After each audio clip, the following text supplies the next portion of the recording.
Okay, hello everybody. I'm going to go over Chapter 13, the blood. And what we're going to look at is are the functions of blood, blood constituents, hemostasis, the different types of blood typing, and then some of the uses of blood and their components. We will not be discussing any disorders or blood studies. So these are some of the key terms.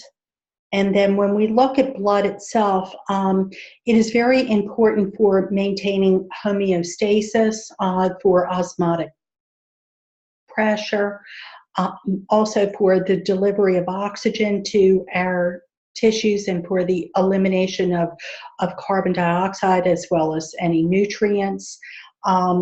It is classified as a connective tissue, even though it is fluid in form, and it does account for about 8% of our body weight.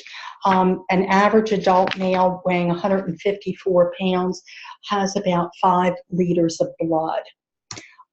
So when we look at some of the things that we'll be undertaking in this chapter, we'll be determining the functions of blood, what those main constituents of blood are in terms of the plasma, some of the how the blood cells are formed, and then also some of the functions of those, and then the 5 types of leukocytes. We'll also be looking at clotting, and the hemostasis, which would be the control of blood loss.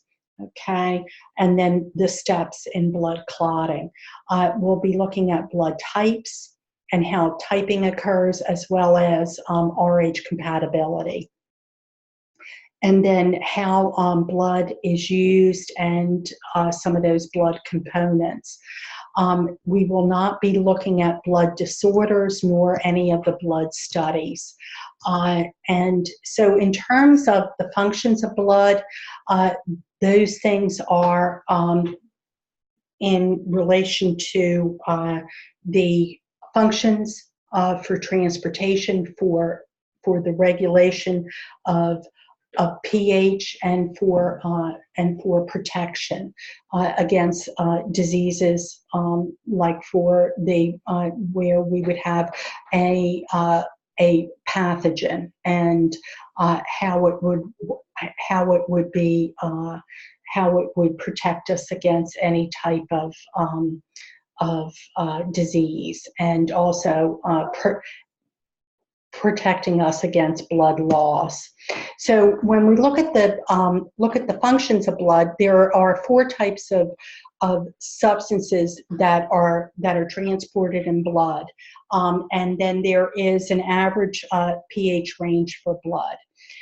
So the main components for plasma, how blood is formed, naming and describing the 3 types of blood, and then the formed elements, and then the functions of each, and then the 5 types of leukocytes. So plasma itself is the liquid portion of blood, and it constitutes about 55% of blood. The formed elements are the cellular portion, and it is responsible for, or comprises about 45% of our blood. So breaking down the plasma, we have the greatest proportion of the plasma, about 91% of that is water. We also have proteins that are found within it, which is about 8%, and then there is another, which is about 1% of other components. The formed elements, which makes up about 45% of our blood, we have erythrocytes are of the greatest proportion, and those make up about 99.1% of the formed elements, and then the leukocytes and the the platelets are about 0.9%. If you look at blood cells under the microscope, you will see that the greatest majority of formed elements are the erythrocytes, which are the red blood cells. And then we will also have some leukocytes and some platelets. So, blood plasma, as I said, makes up about 55% of blood. It is the greatest majority of it is water, about 91%, and then the other components are proteins such as albumin, the 12 clotting factors, antibodies, and as well as some complement. So when we look at the formed elements, which are produced in the red bone marrow, they are formed from hematopoietic stem cells, and the red bone marrow is found in the long bones of at the ends, and then within the red bone marrow within the other bones. The formed elements consist of the erythrocytes, which are the red blood cells, the leukocytes, which are the white blood cells, of which there are 5. Those are broken down into either granulocytes or agranulocytes. The leukocytes that are granulocytes are neutrophils, eosinophils, and basophils. The agranulocytes are the lymphocytes and the monocytes. The last formed element are platelets, which are actually not cells themselves, but fragments of cells, and they are formed from a larger precursor cell that is called a megakaryocyte. And we'll go through that in a little more detail later. Erythrocytes, as I said, are the most numerous. They are biconcave in shape. What happens is that when they mature, they lose their nucleus. So they are what is termed to be anuclear. And that allows for more room for oxygen to be carried on the hemoglobin molecules. They do contain hemoglobin, and that hemoglobin will bind the oxygen for transport to other tissues as needed. It also, erythrocytes carry hydrogen ions, which aid in buffering the blood and maintaining that overall pH of neutral, which blood can range from 7.35 to 7.45, with an average of 7.4 for the pH. It also, red blood cells can carry away some carbon dioxide to be eliminated through respiration. So if you look at the red blood cells in this picture, you see that they're biconcave, so they have this depression on each side, and that's where the nucleus no longer exists. And again, it allows for the ability of the hemoglobin molecule to take up more space and carry around greater numbers of oxygen molecules. Each hemoglobin can carry 4 oxygen molecules, and there's numerous hemoglobin molecules within the red blood cell itself. So some of the things that just to kind of recap, the 2 main components of blood are the plasma and the formed elements. Next to water, the most abundant type of substance in the plasma is I'm sorry. So next to water, the most abundant substance in the plasma would be proteins. I'm sorry. So then, where do the blood cells come from? They come from the red bone marrow, and then what types of cells give rise to all blood cells? And those would be the hematopoietic stem cells, and then the main function of hemoglobin is to carry the oxygen. Okay, leukocytes are the white blood cells, and again, as I said, they have no color. They're round. They do have a prominent nucleus. They are further classified as either being a granulocyte or an agranulocyte.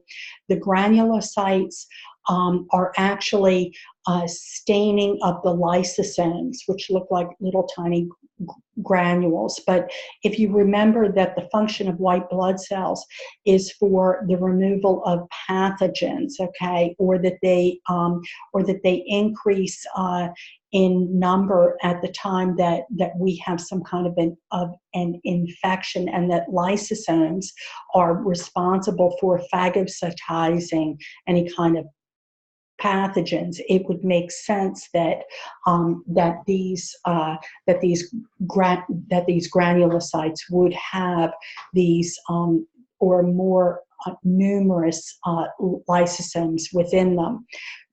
There are, as I said, the neutrophils, and those are responsible for phagocytosis. Eosinophils. These are more numerous at the time of an allergic reaction. And then we have basophils, which are also occur during an inflammatory response or an allergic reaction.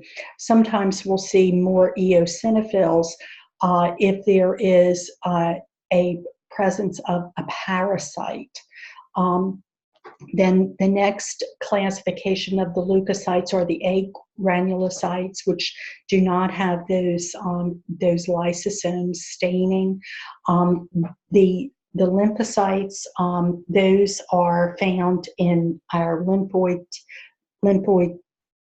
tissue, and they are surrounding incidences of a immune response like T cells and B cells. And then we also have monocytes, which are the largest of the leukocytes, and those are responsible for phagocytosis as well. But all of the leukocytes are responsible for clearing the body of any foreign cellular debris and pathogens. And then here are some stages of the neutrophil development. And if you have an infection, you will have more of these, and you'll see a greater number of the immature neutrophils being formed, which are called the band cells. This is a diagram of phagocytosis, where you have a invading bacterium, and the individual lysosomes, which are taking in this bacterium, and they are digesting it. So this would be an example of a neutrophil. The type of epithelium that is making up the capillary wall is simple squamous epithelium, which is very, very thin, which would allow for the neutrophils to slip in between those cells and actually phagocytize some of that bacteria. So now platelets, those are the smallest formed elements. Another name for those are thrombocytes. They have no nuclei nor any DNA. It's actually just a fragment of a cell, and those are formed from a larger cell called a megakaryocyte, which is essential for blood clotting, some of those platelets. And then here are the platelets. These are the red blood cells. And this is the megakaryocyte, which is like the mother of the platelets. So in recapping, the three types of granular leukocytes are the neutrophils, the eosinophils, and the basophils. The three types, or the two types of the agranulocytes are the lymphocytes and the monocytes. The most important function of these white blood cells is for the removal of any pathogens. And for platelets, the function is for blood clotting. So when we look at coagulation or hemostasis, which would be the prevention of blood loss, there are certain steps that are involved in blood clotting. The first thing that occurs is that you have a contraction of the smooth muscle in the damaged blood vessel wall. The very first thing is the formation of a platelet plug, and then we have an enzyme which is called prothrombinase. Prothrombinase, the enzyme, which must have calcium present, converts prothrombin into thrombin, and then that thrombin allows for the conversion of fibrinogen into fibrin, which actually creates that blood clot. The fibrin are the threads in a clot. So it's this whole cascade of events that occur here for coagulation to occur. So if you see here, you have a platelet plug that is forming, and then prothrombinase is going to initiate prothrombin to be converted into thrombin. You have to have calcium that is present for that to occur, and then the thrombin will allow for the precursor of the clotting threads, which is called fibrinogen, to convert to the threads that are called fibrin, and now you have the clot that is formed. So, so in general, the name for the term that stops blood loss is hemostasis. The substance in a blood clot is the platelet plug.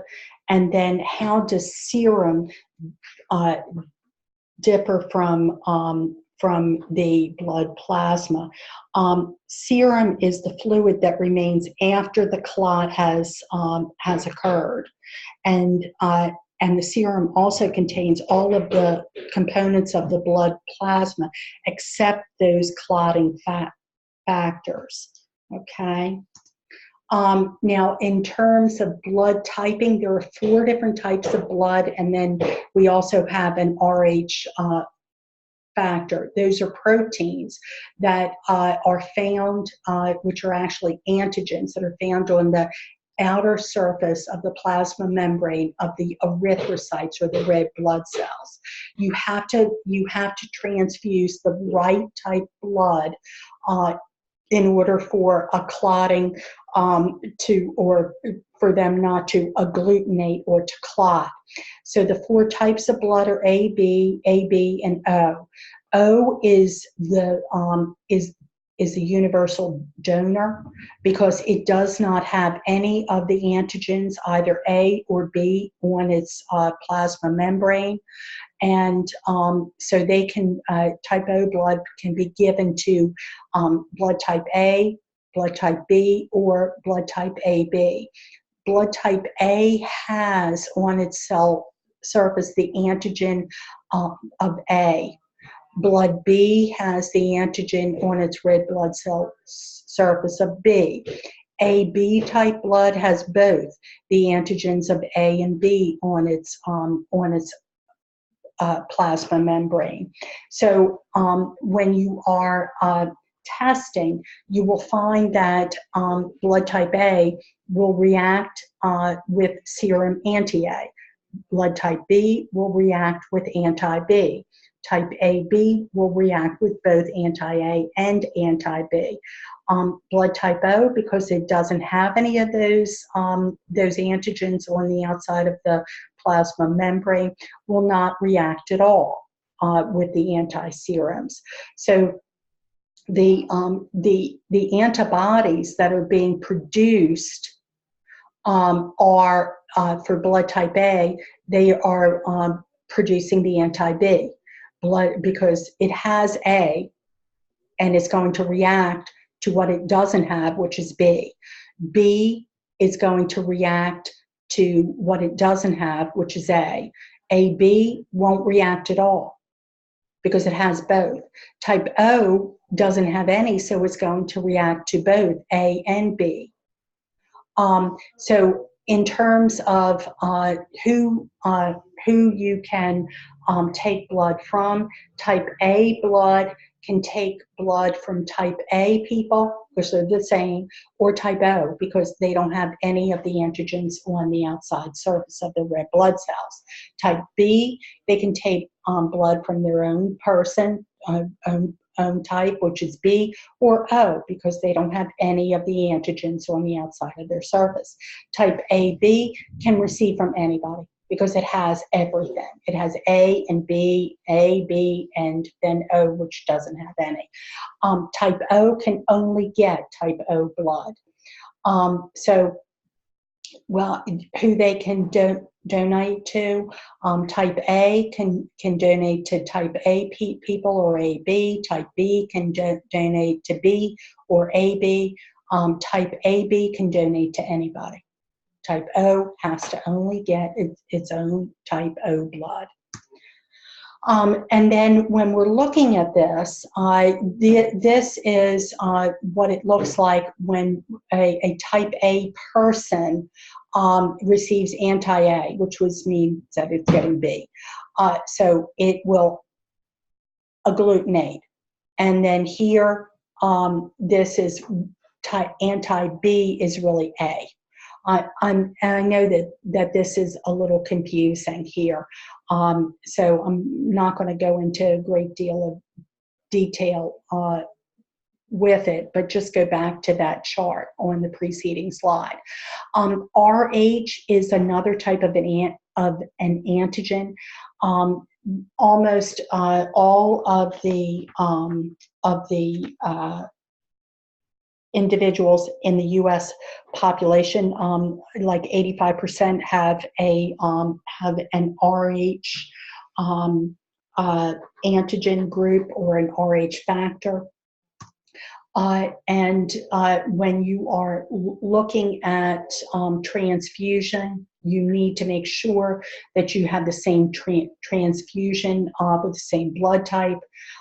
Type O blood can be given to anybody, but type AB can receive anybody's, but type O has to receive only O. In terms of that RH, it's another antigen that is found on the blood cell surface. And if you have Rh negative blood, you don't have that antigen. If you receive Rh positive blood, your body's going to produce an immune response against that Rh positive blood.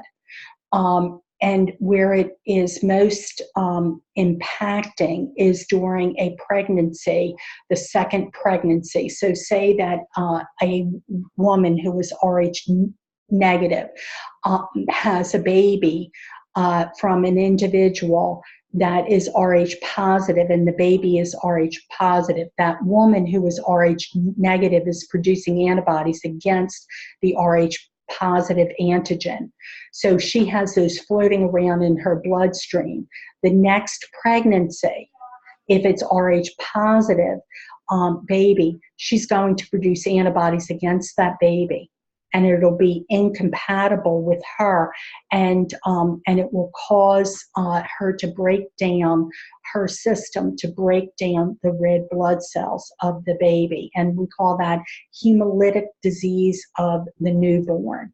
And this is an example of it, but it occurs in the second pregnancy because she started to build up antibodies against it in the first pregnancy. And then if she has a second pregnancy of an Rh positive baby, it's going to, mount an immune response against that Rh positive blood from the baby, and it will break down the red blood cells of the baby.